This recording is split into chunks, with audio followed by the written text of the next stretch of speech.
Get back to snake. There's something about the snake crawling to death. About what God, when God said that the snake would be cursed to crawl on this, well. But did he have legs or that? Some of the pictures I have say show snakes with legs. But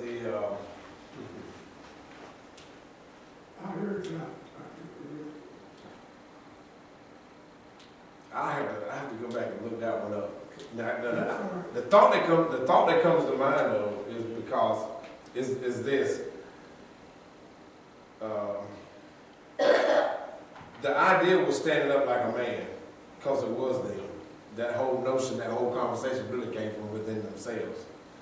But the idea of the snake being cursed to the ground, I have to go back and get that one. I think that had more so to do with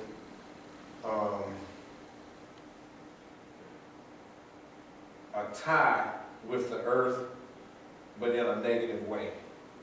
Because remember, after that, Adam said that God cursed the ground. Remember that? Let's see if we can. Let's go back.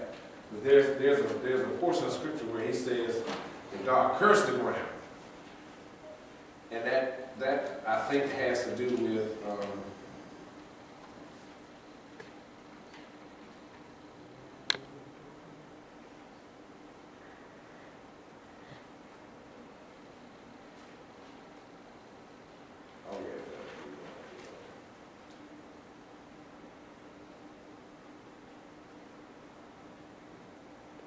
Yeah.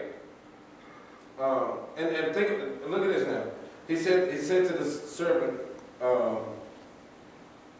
upon thy belly shalt thou go, and dust shalt thou eat all the days of thy life. Now he talks about the snake and dust. And then he turns right around and tells Adam, in the sweat of thy face thou shalt eat bread till thou return to the ground. For out of it thou wast taken, and dust thou art. And unto dust shalt thou return. So this whole idea of the snake and dust and dirt being on his belly has also to do with man and being taken from the dust. And this is I'm gonna have to study it, but what I'm getting right now is that man was consumed by the idea that something else would make him do something.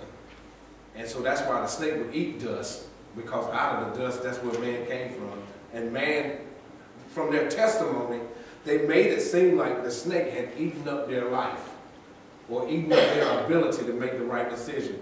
Because Adam blamed Eve, Eve blamed the snake.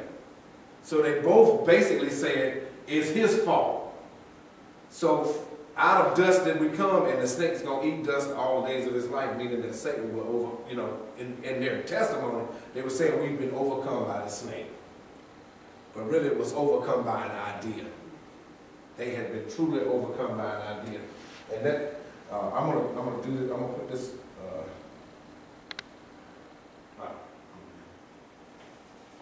yeah, man.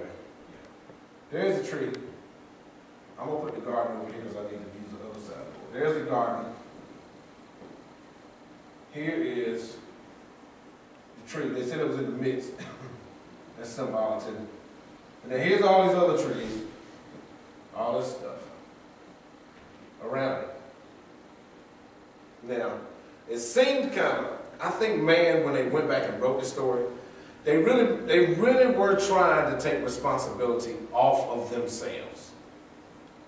So, because it would seem kind of cynical. I mean, it's almost, it's like a setup. The one thing that I can't have is in the middle of everything. Why are you going to put it out there in the middle? What our parents used to do when they didn't want us to touch stuff. Put it up high somewhere you couldn't get to it. Hide it.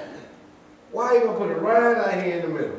See, man was trying to blame, really, he did blame God.